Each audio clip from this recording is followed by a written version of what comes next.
Alhamdulillah wassalatu wassalamu ala rasulillah wa ala alihi wa sahbihi wa man walah amma ba'd. Allahumma akhrijna min dhulumatil wahmi wa akrimna binuril fahmi waftah alayna bima'rifatil ilmi وسهل أخلاقنا بالحلم واجعلنا مما يستمعون القول ويتبعون أحسنه برحمتك يا أرحم الراحمين والحمد لله رب العالمين. تقبل الله منا منكم فتقبل يا كريم. قال المصنف أبي عبد الله محمد بن سعيد البصيري وصل إلى أن قال هو الحبيب الذي ترجى شفاعته likulli hawlim minal ahwali muqtahami.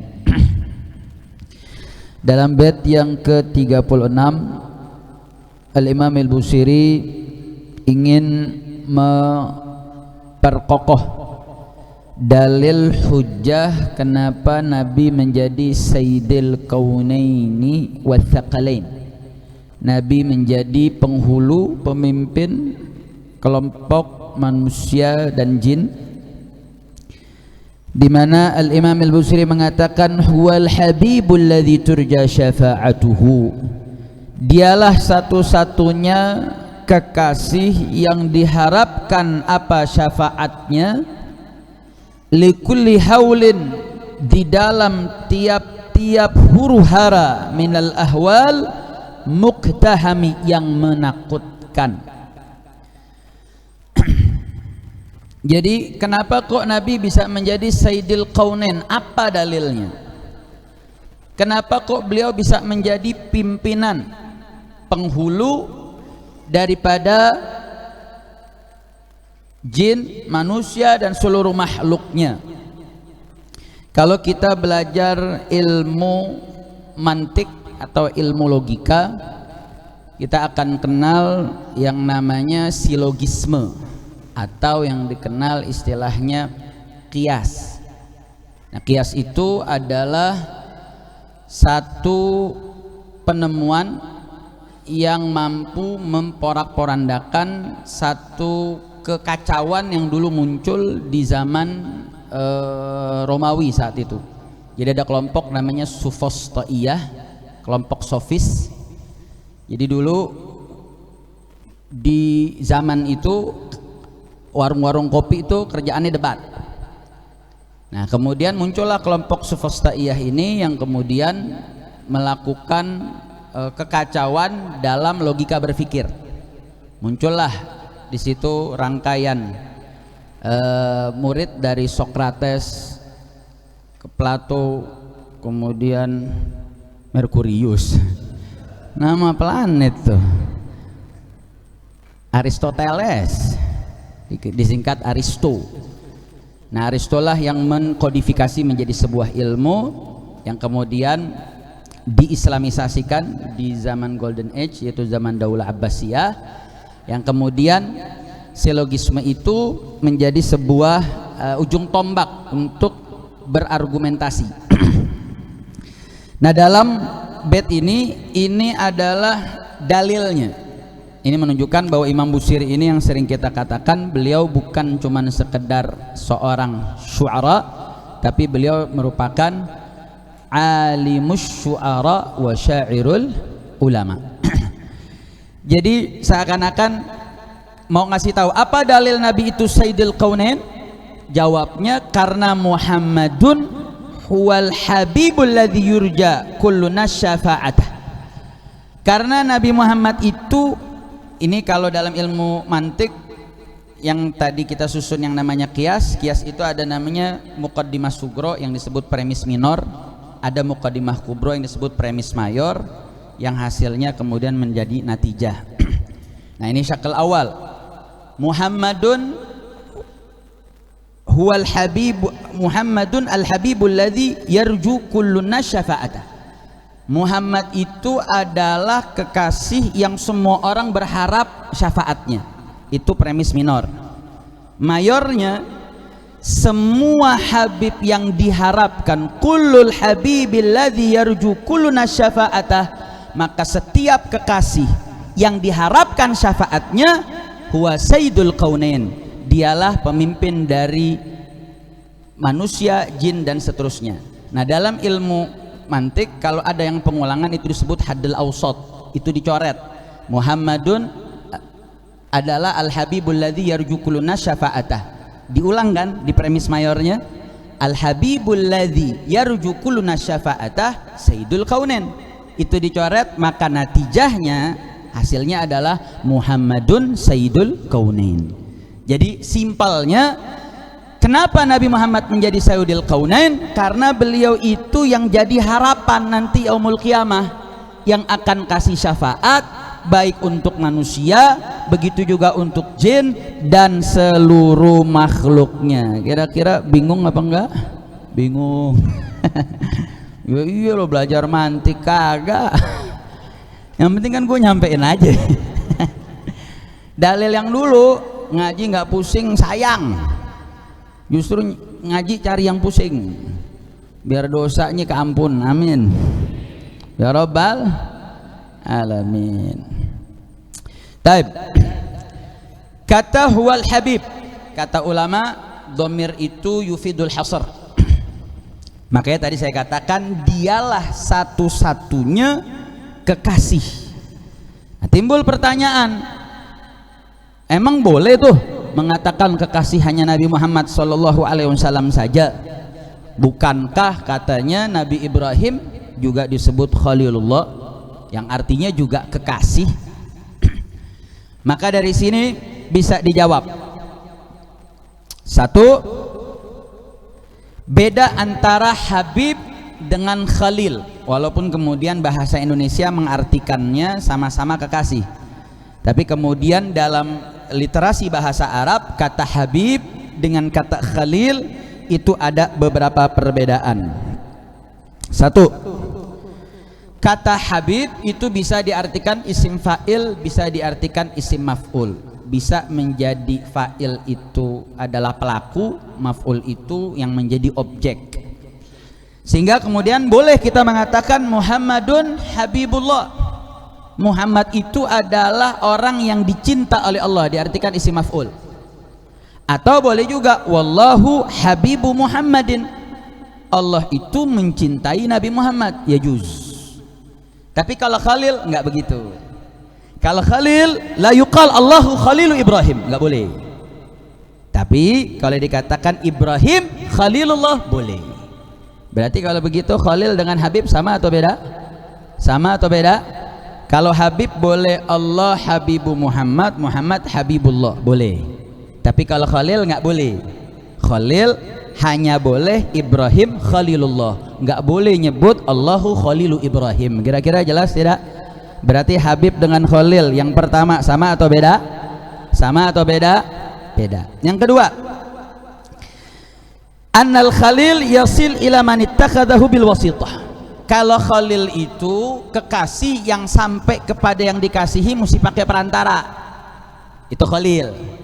Tapi kalau Habib, wal Habib yasil ilaihi bidzatihi bila wasithah, kekasih yang sampai kepada yang dikasihi tanpa perantara. Jadi Nabi Muhammad SAW ketemu Allah Subhanahu wa Ta'ala tanpa perantara, dengan hukum kekuatan dari kekuasaan Allah Subhanahu wa Ta'ala. Tapi Khalil mesti ada wasithah, yaitu wasithah daripada malaikat Jibril. Itu perbedaan yang kedua. Ketiga, annal khalila alladhi takunu maghfiratuhu fi haddit tama'.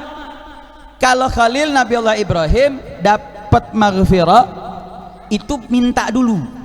Dalam dalil walladzi atma'a yaghfira li khati'ati, dalam riwayat di dalam surat Asy-Syu'ara, Nabiullah Ibrahim diriwayatkan dialah yang telah mengharap ampunan kepadaku terhadap kesalahan-kesalahanku. Itu doanya Nabiullah Ibrahim. Artinya apa? Kalau Nabi Ibrahim minta dulu. Tapi kalau Nabi Muhammad SAW maghfirahnya haddil yaqin. Kenapa? Di dalam surat Al-Fatah ayat 2, liyaghfira lakallahu ma taqaddama min dzambika wa ma ta'akhkhar. Liyaghfirallah, Nabi nggak minta, tapi niscaya Allah telah mengampuni ma taqaddama min dzambika wa ma ta'akhkhar. Kita nggak mau bahas makna maghfirah di sini ya, Imam Besar udah berkali-kali ngebahas. Tapi bedanya kalau Khalil minta, kalau Habib enggak. Yang keempat, al-khalil man a'ta bisu'alin, sama kurang lebih. Kalau khalil meminta sesuatu dulu terhadap sebuah hajatnya. Amal habib huwallazi utiya bila su'al, dia diberi tanpa meminta. Jadi mana habib maknanya lebih adak. Makanya ketika dikatakan huwal habib, itu maknanya al-qasr, bahwa dialah satu-satunya kekasih yang levelnya mau di tataran kalangan al-anbiya, begitu juga selain para anbiya. Kira-kira jelas atau tidak? Jelas atau tidak? Nah. Kemudian kenapa adatul hasr ini juga menjadi hakiki hanya kepada Nabi?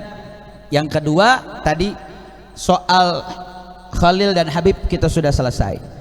Salah satu sebab kenapa Nabi menjadi Sayyidul Kaunain dan menjadi satu-satunya kekasih Allah, karena Nabi punya syafaatul ammah khassa bi nabina alaihi salatu wassalam. Karena Nabi ini punya kekhususan, punya syafaatul ammah. Ada kisah Imam Ghazali ini seorang waliullah. Beliau bercerita, di satu malam saya di satu wilayah, kemudian Allah berikan aku kemampuan untuk mukasyafah. Beliau bisa lihat satu kampung nggak ada yang sholat di malam hari. Akhirnya Imam Ghazali merasa dalam keadaan seperti cemburu begitu, pengennya orang pada sholat malam. Akhirnya fakultu fi nafsi, kemudian aku ngomong di diri saya nih, lau kuntu qadiran ala ihraqi ahla hadhil baldah la ahraqtuha kullaha litarkihim ibadah rabbihim. Andai saja aku punya kemampuan bakar ini penduduk kampung, saya bakal bakar. Gara-gara dia tinggalin ibadah kepada Allah Subhanahu wa taala. Tahu-tahu terbesit dalam hati. Tsumma ta'amaltu anna ihraqal ibad mukhtassun billah. Oh iya ya, yang punya hak prerogatif bakar hambanya nggak ada makhluk. Ini cuman hak prerogatif Allah. Nggak boleh dong saya punya perasaan begini. Fanadimtu wa raja'tu. Aku nyesel.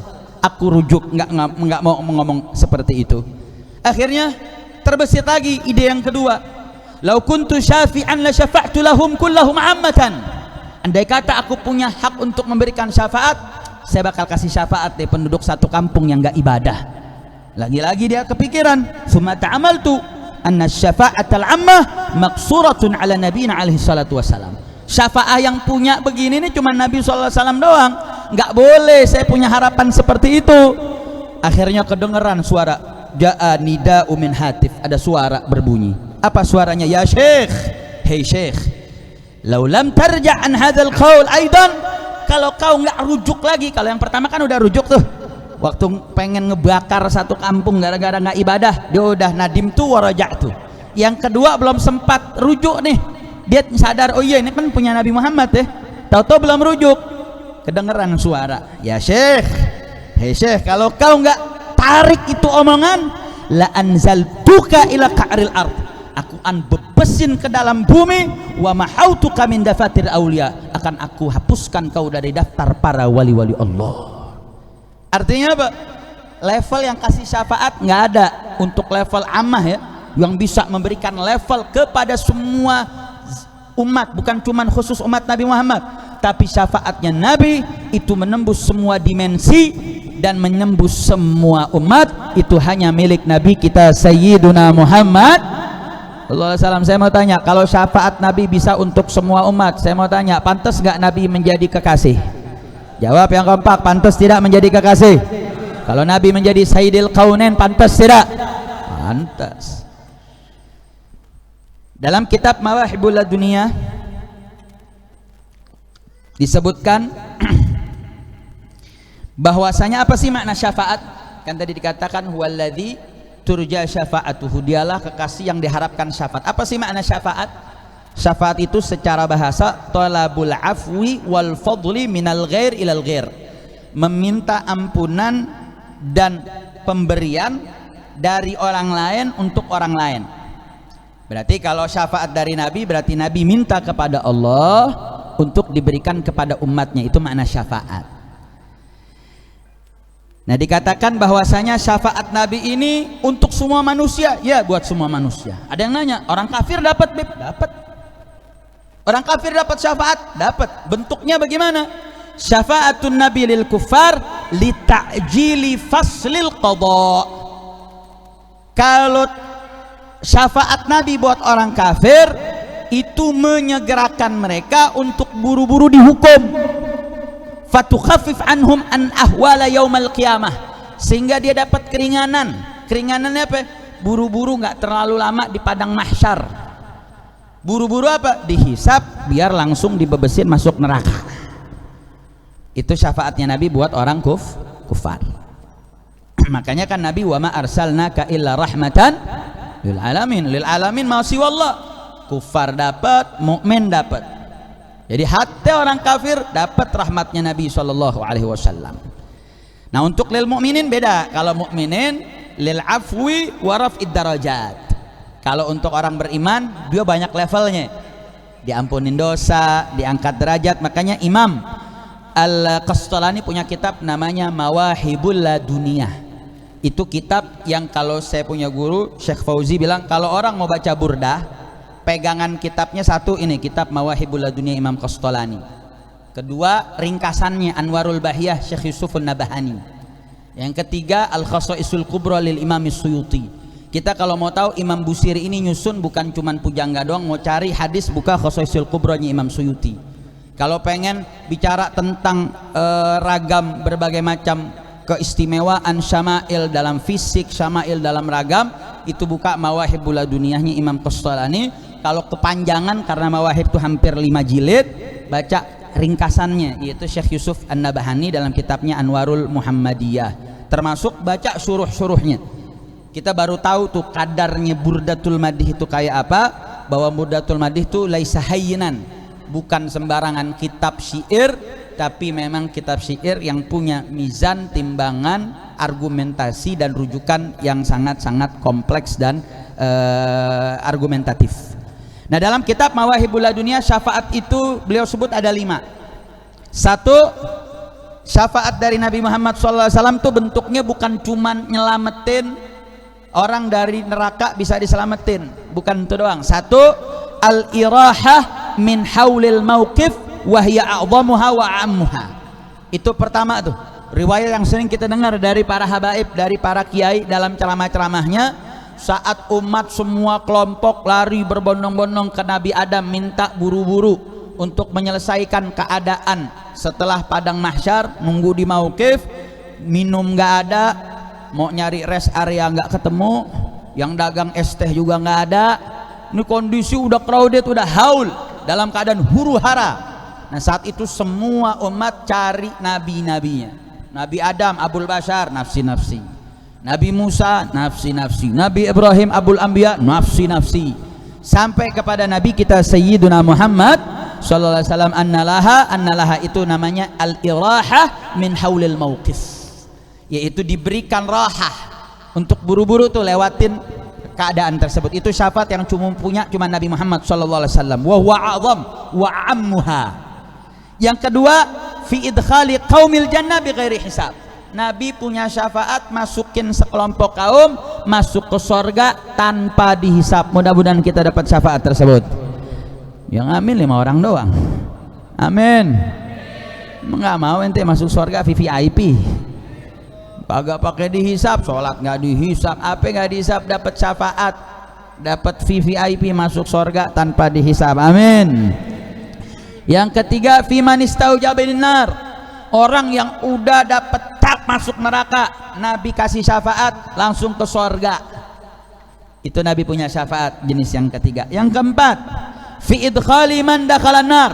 Nah, kalau ini memasukkan siapa yang telah masuk ke dalam neraka. Maksudnya apa? Kalau tadi orang udah memasuk neraka diselamatin nama Nabi, belum sempat masuk tuh, dia udah divonis, saat hisab, oh timbangan amalnya buruk, amal baiknya dikit, harusnya udah diseret sama malaikat masuk neraka, diselamatin nama Nabi masuk surga. Ini ada yang udah dalam neraka, Nabi selamatin masuk ke surga. Nabi punya syafaat itu, saudara. Yang kelima, firafid darajat, dia derajatnya surga di emperan cuman dapat angin surganya doang, sama Nabi bisa dinaikin magomnya. Itu juga syafaatnya Nabi Muhammad. Yang kelima, Imam Suyuti nambahin fi takhfifil azab aman istahaqqal khulud finnar.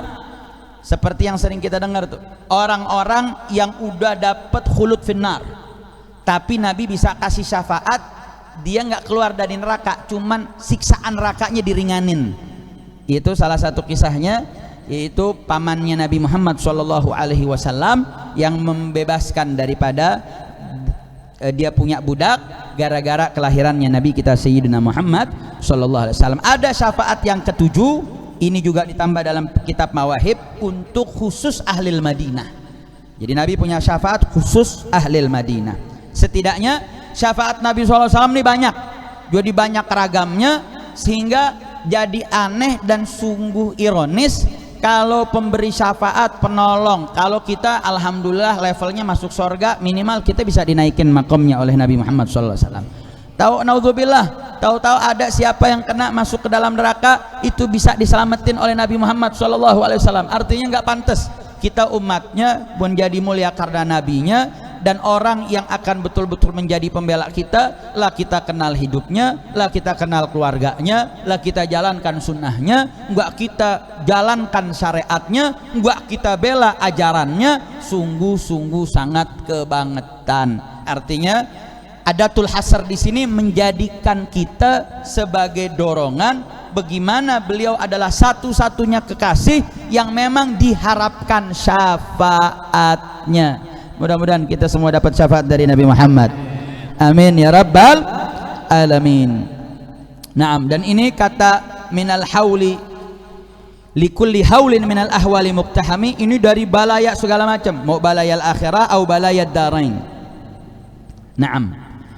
Taib, sebagai penutup kata Syekh Kharbuti, pengarang kitab ini, beliau katakan ini bait adalah awalu abyat fil munajat fil burda, awalu abyatil munajat wa ijabatid du'a. Ini bait permulaan dari bait-bait yang ada setelahnya, yang isinya adalah berupa curhatan dan berupa doa. Makanya kata beliau, faman kana lahu hajah dunyawiyah wa ukhrawiyah, barang siapa yang punya hajat duniawi ke mau hajat ukhrawi, falyaqra hadzal bait, baca bait ini fi majlisin wahid, dalam sekali duduk, alfan wa wahidah, baca 1001 kali sekali duduk. Kenapa? Fa innallaha yaqbal du'aahu, Allah akan kabulkan doanya, wa yaqdi hajatahu, Allah akan penuhi kebutuhan hajatnya, bila takhalluf insyaallah, tanpa ada tedeng aling-aling. Tapi sekali duduk, huwallazi huwal habibul ladzi turja syafa'atuhu likulli hauli minal ahwali muqtahami. Terus jangan sampai dijeda, terus duduk 1000 kali. Itu ada jaminan dari Syekh Kharbuti di dalam syarahnya. Bahkan kata Abu Sa'id Al-Khadimi, beliau mengatakan inna hadzal bait kana tiryakan likulli hajati, bahwasanya ini bait nih, kata Syekh Sa'id Al-Khadimi, bait ini adalah obat yang memenuhi segala hajat-hajatku. Udah ada 2 kesaksian. Yang ketiga, ini gurunya Imam Ghazali sendiri. Gurunya Syekh Kharbuti. Syekh Kharbuti punya guru namanya Utsman Afandi. Afandi itu satu lakop yang diberikan oleh Turki Utsmani kepada orang-orang hebat. Nah, syekhnya ini orang yang tinggal di wilayah Kaisar, yaitu satu wilayah di kota Turkiya. Kemudian satu hari beliau sedang gundah gulana, beliau punya kepengenan begitu, pengen jadi mufti di kampung tersebut. Kemudian beliau panggil muridnya Syekh Kharbuti dengan 2 kawannya bertiga, disuruh sama syekhnya, ente semua tolong baca bait ini nih, huwal habibul ladzi turja syafa'atuhu likulli hauli minal ahwali muqtahami, baca 1001 kali. Kemudian setelah selesai itu kami duduk, kata Syekh Kharbuti, kami bertiga baca, kami duduk, kami baca, ba'da zamanin qalil, enggak lama katanya, zahara mansyurahu li iftahi, enggak lama selesai kita baca, enggak lama datang surat dari Turki Utsmani mengangkat gurunya menjadi seorang mufti di kota Kaisar. Sallu ala nabi. Jadi kalau kata Syekh Fauzi ketika syarah ini, beliau katakan burdah itu ini nih yang diungkap sama Imam Baijuri. Imam Baijuri termasuk banyak juga tuh, sampai bagaimana kalau punya istri galak bagaimana bacanya, pada nengok semuanya. Bagaimana bacanya, Itu kata beliau, ini yang kayak begini nih, ini kesaksian masing-masing. Jadi burdah min iftitahatihi ila nihayatihi lahu khasais wal asrat katsir. Ini Imam Kharbuti kesaksiannya begitu, Imam Baijuri kesaksiannya masing-masing. Itu ada tajribah. Ini bicara soal manzaqa araf, orang yang udah ngerasain baru tahu. Jadi ini bagi kita masih dalam tataran teori. Tapi bagi sahibul kitab, bagi sekelas Imam Baijuri, mereka gak jarab, dia udah nyoba. Sehingga kalau ente mau tahu, ya cobain.